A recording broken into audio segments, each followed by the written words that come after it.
លេញហើយឬមុំខ្នងភ្នំអានុ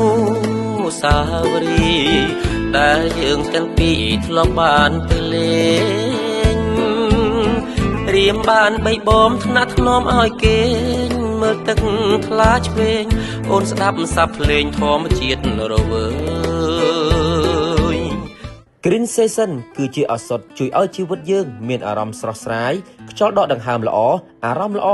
ហើយកម្ពុជាយើងគឺមានតំបន់បៃតងស្អាតៗជាច្រើនដែលអាចឲ្យយើងទៅកម្សាន្តនិងជួយផ្សព្វផ្សាយទាំងអស់គ្នាក្រោមពាក្យស្លោកបុគ្គលម្នាក់ផ្សាយទេសចរកម្ពុជាម្នាក់ថ្ងៃនេះផងដែរក្រោមអធិបតីភាពអាដាមហ៊ូតហាក់រដ្ឋមន្ត្រីក្រសួងទេសចរបានធ្វើការប្រជុំជាមួយក្រុមការងារក៏ដូចជាថ្នាក់ដឹកនាំដែលមកពីសមាគមផ្សេងៗទៀតនិងអ្នកបង្កើតមាតិកាជាច្រើនរូបដើម្បីជំរុញផ្សព្វផ្សាយយុទ្ធនាការទេសចររដូវកាលបៃតងតាមរយៈវីដេអូនេះខ្ញុំបាទក៏សូមសំណូមពរដល់បងប្អូនប្រជាពលរដ្ឋខ្មែរទាំងអស់ជាពិសេសអ្នកដែលបង្កើតមាតិកាល្បីៗក្នុងប្រទេសកម្ពុជាចូលរួមទាំងអស់គ្នាក្នុងការផ្សព្វផ្សាយដើម្បីភ្ញៀវជាតិនិងអន្តរជាតិបានឃើញនិងមកកម្សាន្តក្នុងតំបន់ទេសចរបៃតងរបស់យើងក្រោមប្រធានបទទាំងអស់គ្នាដើម្បីទេសច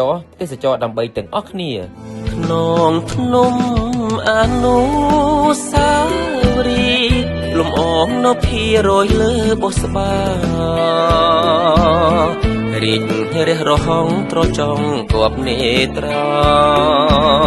សូដូចស្នេហារៀមនឹងថ្លើមថ្លៃ